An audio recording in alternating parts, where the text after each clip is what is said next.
Hello friends, welcome to Bible fans. இன்றைக்கி ரொம்ப ஈஸியான கண்ணை பறிக்கக்கூடிய ஒரு கலர்ஃபுல் மேட் எப்படி செய்கிறதுன்னு சொல்லி கொடுக்க போகிறேன். வாங்க வீடியோக்குள்ளே போகலாம். இந்த மாதிரி ஒரு A4 சைஸ் சார்ட் பேப்பர் எடுத்துக்கோங்க. நான் ஒரு ஸ்க்ராப் புக்கில் உள்ள பேப்பர் தான் எடுத்திருக்கேன். ஒரு ஸ்கேல் எடுத்து நீட்டாக பக்கத்தில் லைன்ஸ் ட்ரா பண்ணிக்கோங்க. நீங்கள் அந்த ஸ்கேலோட அகலத்துக்கு மெஷர் பண்ணிங்கன்னா கரெக்டாக இருக்கும். பாருங்கள், நீட்டாக லைன்ஸ் போட்டாச்சு. இப்போது கான்ட்ராஸ்ட் கலரில் இன்னொரு சார்ட் பேப்பர் எடுத்துக்கோங்க. நீங்கள் மல்டி கலரில் கூட எடுத்துக்கலாம், நிறைய டிஃப்ரெண்ட் கலர்ஸ் எடுத்துக்கலாம். நான் 2 கலர் வச்சு பண்ணியிருக்கேன். இதில் ஹாரிசாண்டலாக லைன்ஸ் போடணும். அந்த கலரில் எப்படி போட்டிங்களோ அதுக்கு ஆப்போசிட்டாக போடணும். இப்போ ஒரு சிசர் எடுத்து நீட்டாக நீங்கள் வரைஞ்ச லைன்ஸ் மேலேயே கட் பண்ணணும். அகலம் ஒரே அளவாக இருந்தால் நல்லாயிருக்கும். பாருங்கள், நான் ஒரே அளவில் 2 கலர்ஸில் கட் பண்ணி வச்சுருக்கேன். இப்போது இந்த பிங்க் கலர் லைனையும் இந்த எல்லோ கலர் ஸ்ட்ரிப்பையும் நம்ம சேர்த்து ஓட்ட போகிறோம். இந்த கார்னர் ரொம்ப முக்கியம். நம்ம அதை கரெக்டாக வச்சா தான் மொத்த கிராஃப்ட்டுமே நல்லா வரும். கொஞ்சம் முன்ன பின்ன தள்ளி போயிடுச்சுனாலும் நல்லா வராது. ஸோ அந்த முக்கை கரெக்டாக பிடிச்சி ஓட்டினீங்கன்னா சூப்பராக இருக்கும். ஒட்டியாச்சு. இப்போ அந்த எல்லோ கலர் ஸ்ட்ரிப் இன்னொன்று எடுத்திருக்கேன். அதை எடுத்து அது பக்கத்தில் வச்சு கரெக்டாக சைஸ் பார்த்துக்கோங்க. ரொம்ப ஒட்டியும் வைக்கக்கூடாது, ரொம்ப தள்ளியும் வைக்கக்கூடாது. இப்போது அந்த பிங்க் கலர் ஸ்ட்ரிப்புக்கு கீழ்ப்பக்கம் இதை ஒட்டணும். ஃபஸ்ட்டு அந்த எல்லோ கலர் மேலே ஒட்டணும் இல்லையா?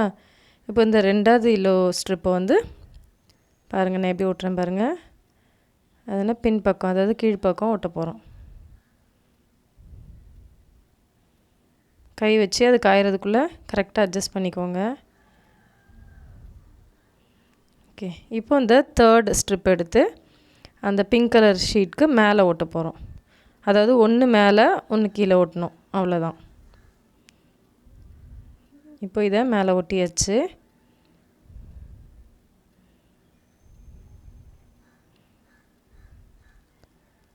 பாருங்கள், இப்போ ஃபுல்லாக ஒட்டி முடிச்சிட்டேன். இப்போ உங்களுக்கு நல்லா புரியும்னு நினைக்கிறேன். பாருங்கள், ஒரு பிங்க் ஒரு எல்லோ, ஒரு பிங்க் ஒரு எல்லோ, அந்த மாதிரி வரும். இந்த எண்டில் மட்டும் நல்லா நீங்கள் கம் போட்டுருங்க. இப்போ இன்னொரு பிங்க் கலர் ஸ்ட்ரிப் எடுத்து, இப்போ பாருங்கள், இது ஃபஸ்ட்டு ஒன் எல்லோ இருக்கு இல்லையா? இப்போ அடுத்தது நமக்கு பிங்க் வேணும். ஸோ அது எப்படி வேணுமோ அதுக்கேற்ற மாதிரி அட்ஜஸ்ட் பண்ணி வச்சுக்கோங்க. இப்போ அந்த பிங்க்கை கம் அப்ளை பண்ணி ஓட்டுறேன். கையை வச்சு கரெக்டாக அது நேராக இருக்கான்னு மட்டும் பார்த்துக்கோங்க. அப்படி கொஞ்சம் க்ராஸாக இருக்க மாதிரி இருந்துச்சுன்னா காயறதுக்குள்ளே நீங்கள் ரிமூவ் பண்ணிடலாம். பண்ணிவிட்டு கரெக்டாக நேராக பிடிச்சி ஒட்டினீங்கன்னா ஒட்டிடலாம். ஓகே, இப்போ நான் பண்ணுறத நல்லா கொஞ்சம் கவனிச்சிக்கோங்க.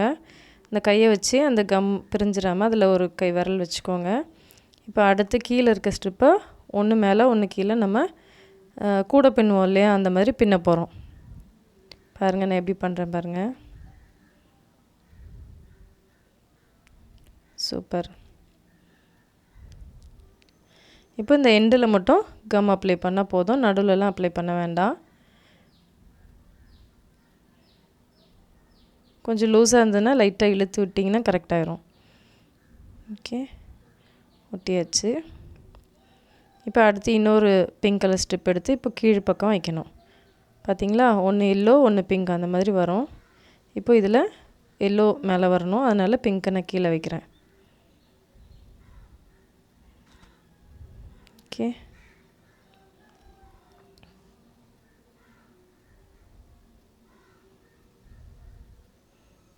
ஒட்டியாச்சு.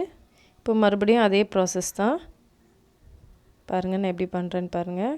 கையை வச்சு அழுத்திக்கிட்டு அடுத்து பக்கத்தில் உள்ள ஸ்ட்ரிப்பை நீங்கள் மேலே தூக்கி விடணும்.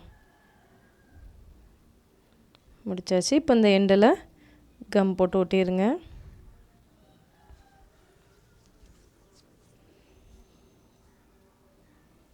இப்போ பாருங்கள், சூப்பராக ஃபுல்லாக முடிச்சாச்சு, லாஸ்ட் ரோ வரைக்கும்.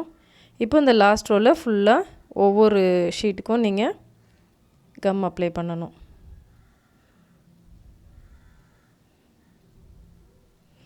இப்போ மேல் பக்கம் எல்லாத்துக்கும் அப்ளை பண்ணியாச்சு.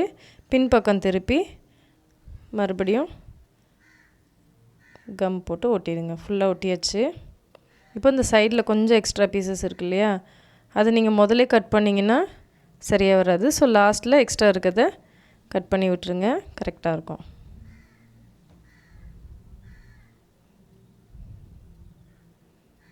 சூப்பரான மேட் ரெடி ஆயிடுச்சு. நீங்கள் வாட்ச் வாங்கினீங்கன்னா அது கூட ஒரு குஷன் மாதிரி இருக்கும் இல்லையா, அதை பில்லோ மாதிரி யூஸ் பண்ணிக்கலாம். இதை வச்சு திமிர்வாதக்காரன் அந்த ஸ்டோரி சொல்லி கொடுக்கலாம். அப்புறமா பெதஸ்தா குளக்கரையில் 38 வருஷமாக வியாதியாக இருந்த ஒரு மனுஷனை ஜீசஸ் பார்த்து உன் படுக்கையை எடுத்துக்கொண்டு நடன்னு சொன்னாங்க இல்லையா, அவர் சொன்னதும் அவன் சுகமாகிட்டு உடனே தன் படுக்கையை எடுத்துக்கொண்டு நடந்து போனான். அந்த சம்பவத்தை சொல்லி கொடுக்கலாம். 8 வருடமாக திமிர்வாதக்காரனாக இருந்த ஐனேயா அப்படின்றவரை பேதுரு சுகமாக்கினார் இல்லையா, அதை சொல்லி கொடுக்கலாம். மனப்பாட வசனம். சங்கீதம் 41:3. படுக்கையின் மேல் வியாதியாய் கிடக்கிற அவனை கர்த்தர் தாங்குவார், அவனுடைய வியாதியிலே அவன் படுக்கை முழுவதையும் மாற்றி போடுவீர். Psalm 41:3. The Lord will strengthen him on his bed of illness, you will sustain him on his sick bed. இப்போ ஒரு கேம் ஐடியா பார்க்கலாம். இந்த மாதிரி டைனிங் டேபிளில் விரிக்கிற மேட் இருந்ததுன்னு எடுத்துக்கோங்க. இதை படுக்கையாக பிள்ளைங்களுக்கு கொடுக்கலாம். இதை சுருட்டி பிள்ளைங்க தலையில் வச்சுட்டு நடந்து போகணும். எந்த பிள்ளை குறிப்பிட்ட டிஸ்டன்ஸை ஃபஸ்ட்டு நடந்து முடிக்குதோ அந்த பிள்ளை வின்னர். நீங்கள் நிறைய பிள்ளைங்க இருந்தாங்கன்னா டீம் பிரித்து விளையாடலாம். பெரிய பிள்ளைங்க இருந்தாங்கன்னா குட்டி பெட், இந்த பேபி பெட்லாம் இருக்கும் இல்லையா, அதை தலையில் கொடுத்து தூக்க சொல்லலாம். இல்லைன்னா இந்த மாதிரி பாய் இருந்துச்சுன்னா அதை தலையில் வச்சுட்டு நடக்க சொல்லலாம். இந்த வீடியோ உங்களுக்கு பிடிச்சிருந்தா உங்கள் ஃப்ரெண்ட்ஸ் அண்ட் ஃபேமிலிக்கு ஷேர் பண்ணுங்கள். மறக்காமல் சப்ஸ்கிரைப் பண்ணுங்கள். மற்ற சண்டே ஸ்கூல் டீச்சர்ஸ்க்கும் இன்ட்ரடியூஸ் பண்ணுங்கள். ஸ்க்ரீனில் தெரிகிற வாட்ஸ்அப் நம்பரில் உங்கள் கமெண்ட்ஸை சொல்லுங்கள். தேங்க்ஸ் ஃபார் வாட்சிங்.